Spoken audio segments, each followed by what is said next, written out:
Hello there, my friends. Chris Marcus here with you for today's market wrap-up on Thursday, September 13th. Rather quiet day in the financial markets. As you can see over on the right, the stock markets here in the U.S. were rather flat. As you can see, perhaps if you look to the left, crude oil prices were a little bit lower today on the WTI crude. Gold closing at 1207, silver 1422, so not much movement there.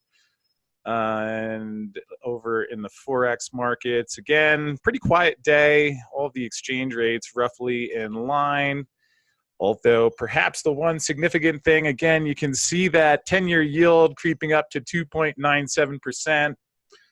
Interesting that really when the rate started burst through the 3% level earlier this year was when we saw some more signs of decline in real estate and even a temporary dent in the stock market rally.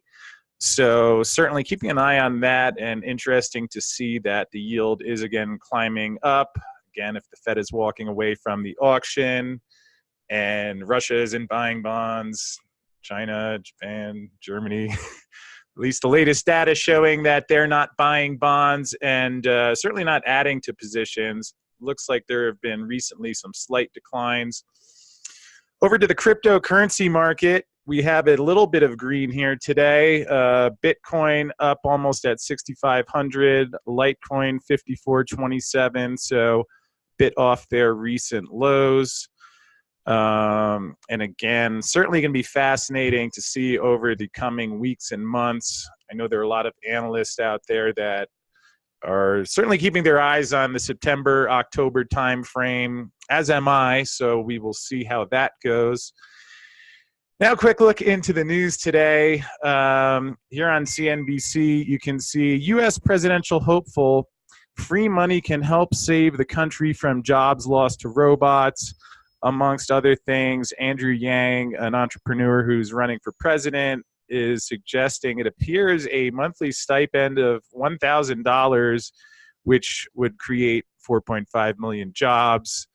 Again, the question is, where does the money come from?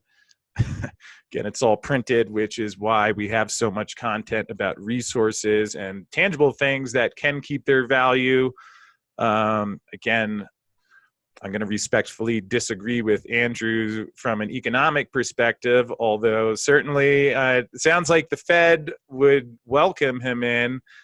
Again, I'm not trying to be a smartass here, but just pointing out how much of this mentality you see of, the economy is good as long as we print more money, and which is what I believe is coming to an end for reasons such as VTB head warns clients may not get dollars back if ban hits.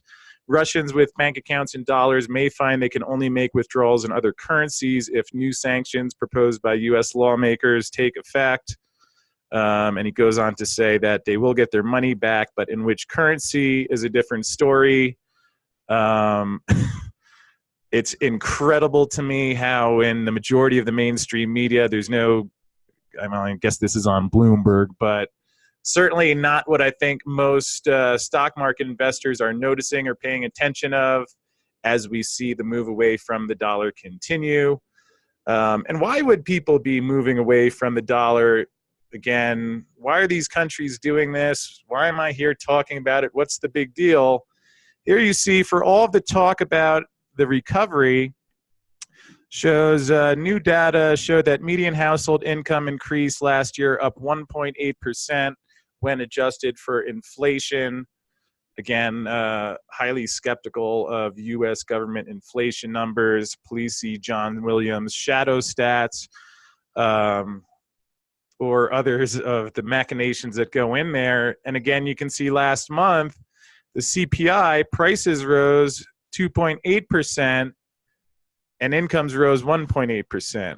Not a good mix, which is why there's a lot of growing attention on gold and silver, and I think will continue to be so. And that's our video for today. And again, this video is sponsored by Miles Franklin, so should you be interested in purchasing gold, silver, or other precious metals, You can visit milesfranklin.com or call 1-800-822-8080. So hit that thumbs up button, and I will see you again tomorrow. Thanks so much.